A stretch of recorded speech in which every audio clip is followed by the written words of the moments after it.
5 a.m. club. So we are reviewing chapter 8 in this video, which says the 5 a.m. method, the morning routine of world builders. Aristotle says it is well to be up before daybreak, for such habits contribute to health, wealth, and wisdom. So we are going to be learning to wake up, to get out of bed before daybreak. Don't allow the sun to rise before you. Get up before the sun. Get up while everybody is still sleeping. This is the habit that world builders employ, that is making them to be on top. They are in the top 5% of highly productive people, ahead of the remaining 95%. So this is a habit that you really want to imbibe. From now, it is never too late. You can train yourself to do it, right? So this is the point in chapter 8 where the entrepreneur and the artist get to meet with the homeless man, Mr. Riley. Now they met with him. He was so happy that they were punctual. The meeting time was 5 a.m. He couldn't hold back a hug. He gave them a hug. He was so excited to see them. And he said, God, you have courage. Yes, you do. You trusted this old man, this disheveled old man, a total stranger who looked like a vagabond, who looked like a homeless man, who looked, and you don't even care how I look. You just don't care. And then he said, well, they shouldn't mind him. He likes to keep things real. He just likes to do that once in a while.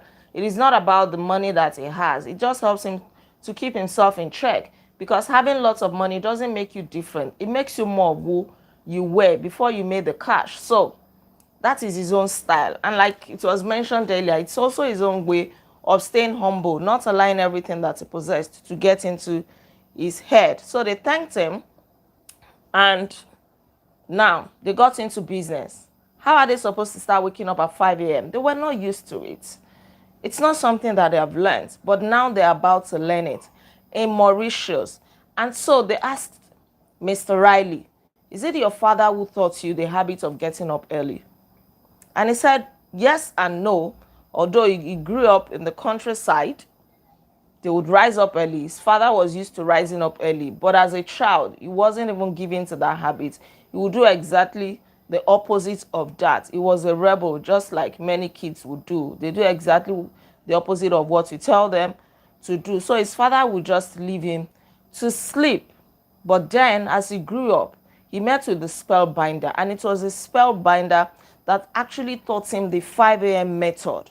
He was a young man when he first met him. He had just launched his first company, and he needed somebody to guide him, somebody to challenge him, to develop him as an entrepreneur and as a peak achiever and a leader. Right. And everyone said Mr. Spellbinder was the best executive coach in the world. In fact, people were lining up to be mentored by the Spellbinder. He had a waiting list of 3 years. That means some people are just down the list at the bottom. It won't get to their turn until 3 years. He was fully booked for 3 years, but because Mr. Riley knew what he wanted, he called the spellbinder every single day until he agreed to become his mentor.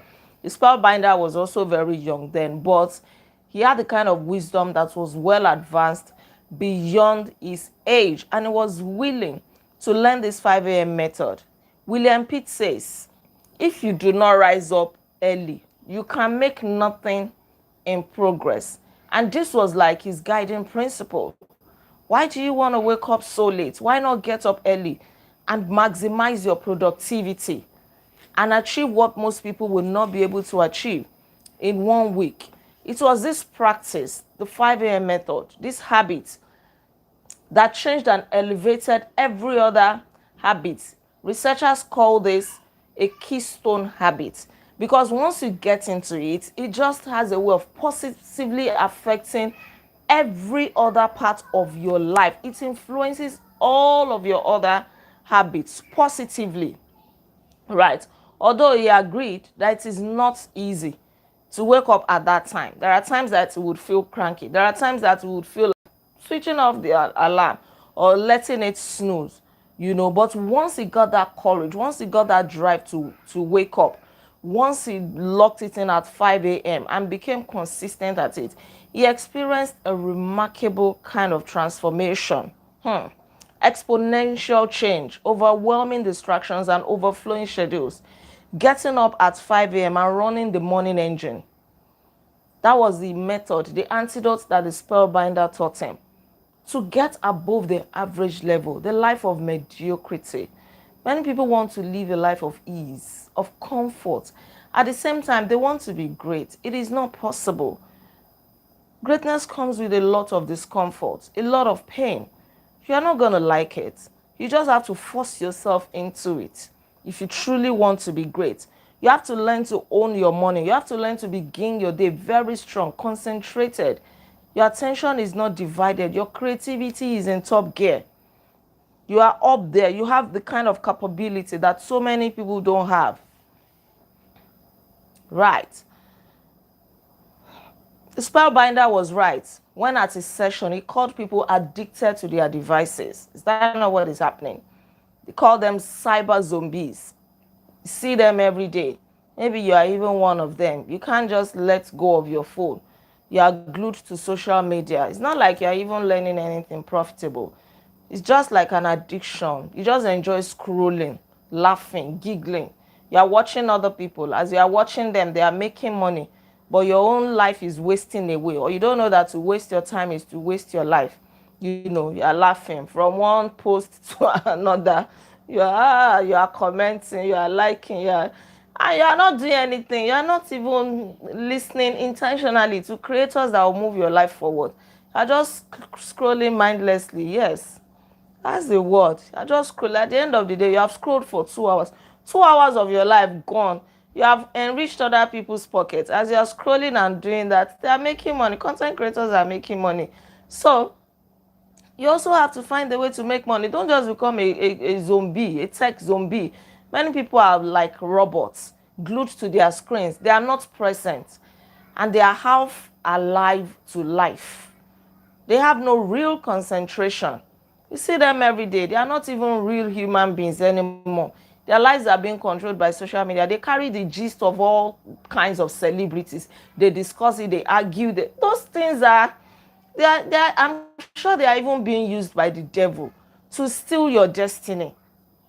Yes, you think the devil will come in some horns and say, yeah, I'm going to derail your destiny. No, these are some of the things that he uses, things that you enjoy, that you think that you love. Oh, yeah.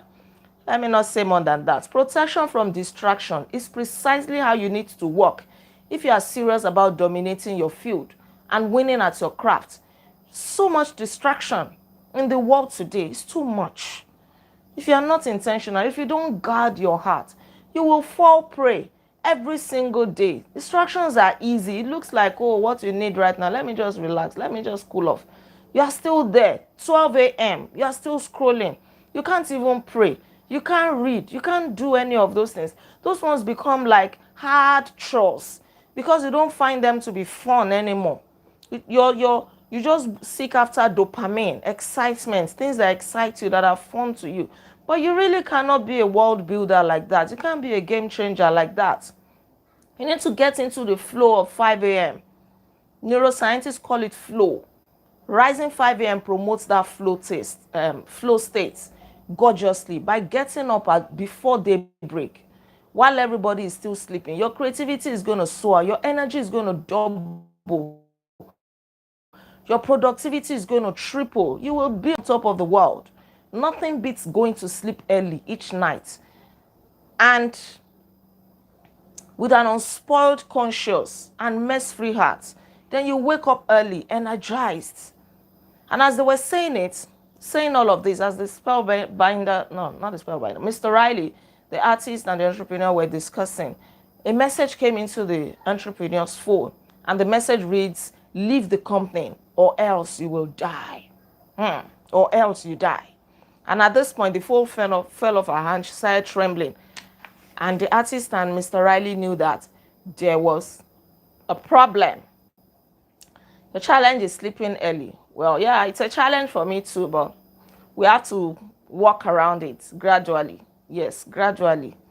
And these days I'm telling myself, see, my phone is out of sight. My phone, I just close my eyes and sleep. Maybe you put your phone on silence or take it out of the room. Remember what we learned in Atomic Habits. For that bad habit to stop, keep it out of sight. Don't make it obvious. If you want to promote a good habit, make it obvious. Then if you want to stop a bad habit, don't make it obvious. Take it out of sight. Take your phone out of your room. If you don't see it, you will not be tempted to scroll, to touch it.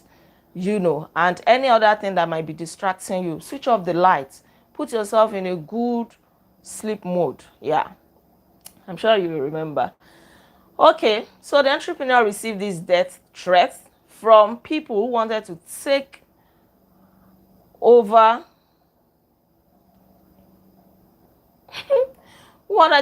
a company from her. And at this point, I won't call him the homeless man again. Mr. Riley. His name is actually Mr. Riley Stone. Yeah, let's get that right. Mention his name somewhere.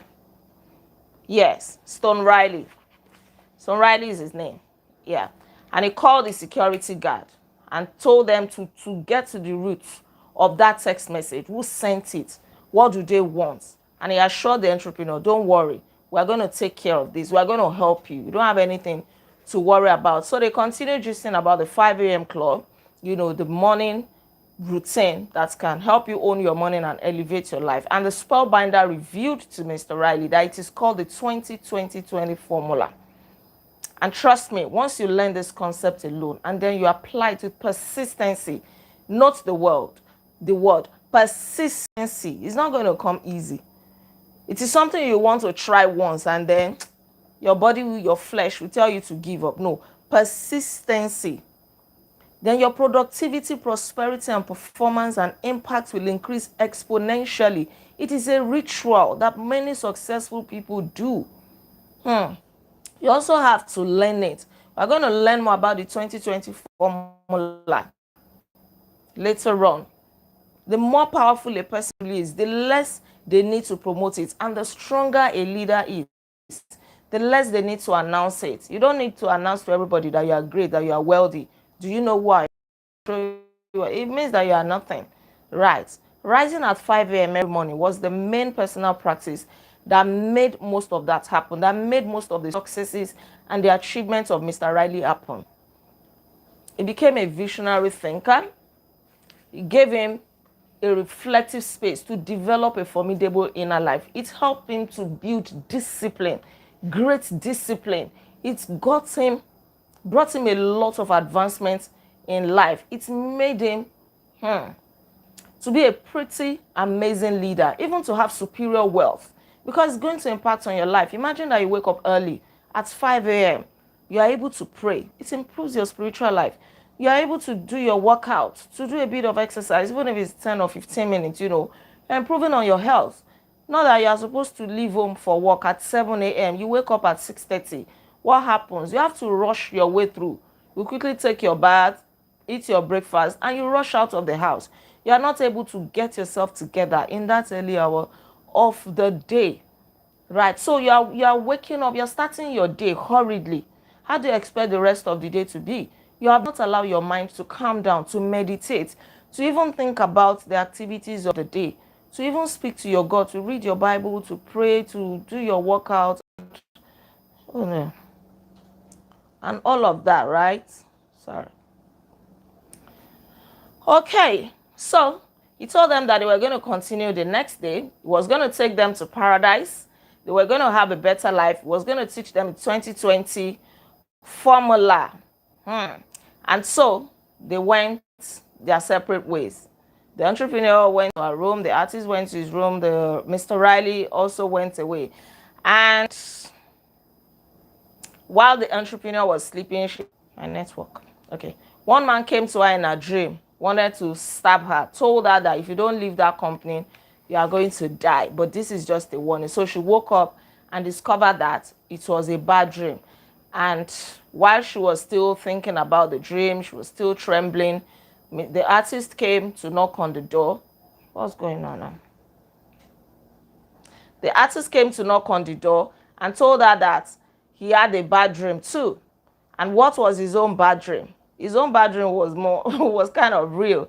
You remember that when he was in school as a little kid, he always dreamed of becoming two things in life, a giant and a pirate. He believed that he had the strength of a giant and the rule-breaking swagger of a pirate. But then he told his teacher would laugh at him. They would tell him to stop having those kind of imagination. And then he told his parents. The parents did the same thing too, even threatened to punish him if he would not stop that kind of nonsense imagination and all of that. So what did he do? He acted according to their commands. He caved in. He became an adult. He got into the attitudes of adults. He made himself tinier. He suffocated his own hopes, his gifts and powers in an effort to conform. Many of us are conforming. We are living out the script handed over to us, even as adults. Let's even excuse him when he was a child. But when you become an adult, you should know what you want for yourself. But then, this is also one of the ills of parenting. When you limit your own children's potentials, you think that this is the way it should be. And so you don't know that you are doing them more harm than good. You are destroying their passion, their hopes. You think you are helping them. So what happened? He conformed and then he started living out the script that they handed over to him. He began to mold himself to the system. He became a follower. He no longer believed that he was as powerful as a giant and as swashbuckling as a pirate. He was just following the crowd. But now, after listening to Mr. Riley, to the spellbinder, he knows that that has to change. He really has to get into the role of a champion. He needed to take back his own power. He needed to step into that life of greatness. Thankfully for him. Yeah. So the next day, they are going to see Mr. Riley to continue. The dream that the artist had made him understand that he can't postpone doing amazing work anymore. That he can't put off improving his health, his happiness, his confidence, and even his love life. So I'm going to read that, this time speaking to you. You cannot continue to postpone doing amazing work anymore. You cannot put off improving your health, your happiness, and confidence, even your love life. Step into what you truly deserve. Step into that power. Step into who you truly are. You are a champion. Thank you so much. That will be all for tonight. Don't forget to like this video, share your comments with me, and please subscribe to this channel in case you are yet to subscribe. I remain Olaide Agbaje, also known as First Lady, and on this channel, I inspire you to live intentionally. I'll come your way again tomorrow by God's grace as we review chapter 8. Chapter 9. We are moving fast, man. Chapter 9 says a framework for the expression of greatness. I'll see you tomorrow by God's grace. Until then, be intentional. Bye-bye. You're welcome. Yeah. You're welcome.